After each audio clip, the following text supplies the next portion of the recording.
नमस्ते साथीहरु, ज्ञान सागर स्टुडियोमा तपाईहरुलाई स्वागत छ।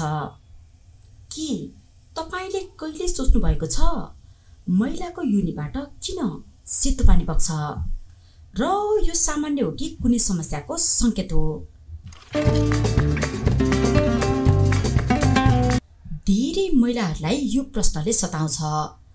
कतिपयलाई त लाज पनि लाग्छ र कसैसँग कुरा गर्न पनि हिचकिचाउँछन्। तर साथीहरु, सामान्यतया यो बिल्कुलै प्राकृतिक प्रक्रिया हो, तर कहिलेकाहीँ असामान्य अवस्था समेत जनाउन सक्छ।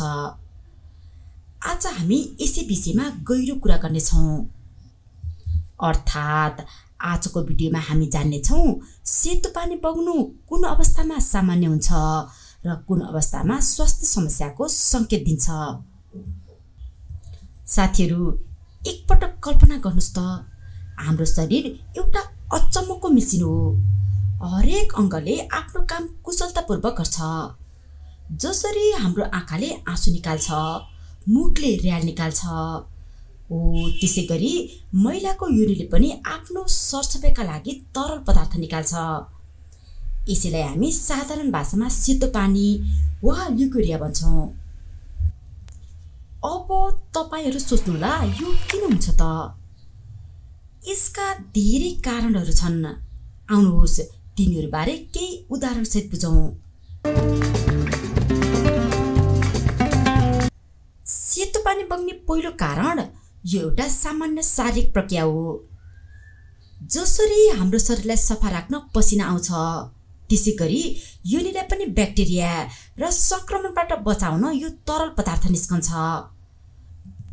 यो योनिको प्राकृतिक सेल्फ क्लिनिङ प्रणाली हो भन्न सकिन्छ। महिनावारी चक्रको विभिन्न समयमा यसको मात्रा र गाढापन फरक हुन सक्छ।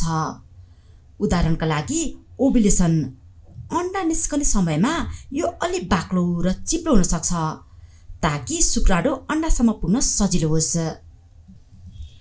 कारण नम्बर 2, हार्मोनल परिवर्तन। दोस्रो कारण हार्मोनल परिवर्तन। महिलाको शरीरमा हार्मोनको ठूलो भूमिका हुन्छ।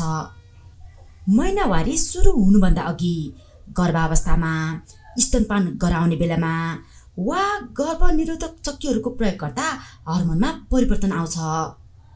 यसले योनिबाट निस्कने पानीको मात्रामा वृद्धि गराउन सक्छ।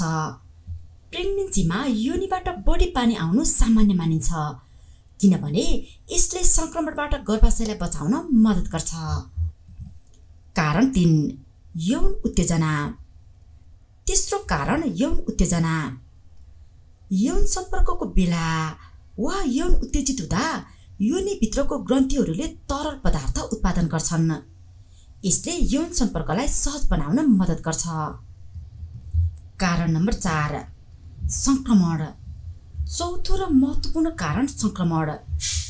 कहिलेकाहीँ योनिबाट निस्कने पानीको रङ, गन्ध वा मात्रामा असामान्य परिवर्तन आउन सक्छ। यो फंगल इन्फेक्सन वा ब्याक्टेरियल भ्याजिनोसिस जस्ता संक्रमणको कारणले गर्दा हुन सक्छ। यदि पानीको रङ पहेँलो, हरियो, खैरो वा चिप्लो भयो, नराम्रो गन्ध आयो वा चिलाउने, पोल्ने जस्ता लक्षणहरू देखिमा तुरुन्तै डाक्टरलाई देखाउनुपर्छ। उदाहरणका लागि च्याउ जस्तो देखिने सेतो र बाक्लो पानी आउनु फंगल इन्फेक्सनको संकेत हुन सक्छ। कारण नम्बर 5, सरसफाइमा कमी वा बढी सरसफाइ। योनिको सरसफाइमा ध्यान नदिँदा वा अत्याधिक साबुन र रसायनहरूको प्रयोग गर्दा पनि प्राकृतिक पीएच सन्तुलन बिग्रन्छ र समस्या आउन सक्छ। हल्का तातो पानी सफा गर्नु नै उत्तम उपाय हो। समग्रमा भन्नुपर्दा महिलाको योनिबाट सेतो पानी आउनु एउटा सामान्य प्रक्रिया हो, तर यसको रङ, गन्ध वा मात्रामा असामान्य परिवर्तन आएमा डाक्टरसँग सल्लाह लिनु अनिवार्य छ। आफ्नो शरीरलाई बुझ्नु र यसका संकेतहरूलाई चिन्नु धेरै महत्त्वपूर्ण छ। के तपाईलाई यो भिडियो जानकारीमूलक लाग्यो? यदि लाग्यो भने कृपया यो भिडियोलाई लाइक गर्नुहोस्, आफ्ना साथीभाइ र परिवारसँग शेयर गर्नुहोस् ताकि उनीहरूले पनि सही जानकारी पाउन सकुन्। र यस्तै ज्ञानवर्धक भिडियोहरूका लागि हाम्रो च्यानल ज्ञान सागर स्टुडियोलाई सब्स्क्राइब गर्न पनि नबिर्सनुहोला। तपाईको एक लाइक र एक सब्स्क्राइबले हामीलाई अझ राम्रो सामग्री बनाउन प्रोत्साहन मिल्छ। भिडियो पुरा हेर्नुभएकोमा तपाईलाई धेरै धेरै धन्यवाद। हाम्रो भेट छिट्टै अर्को भिडियोमा हुनेछ।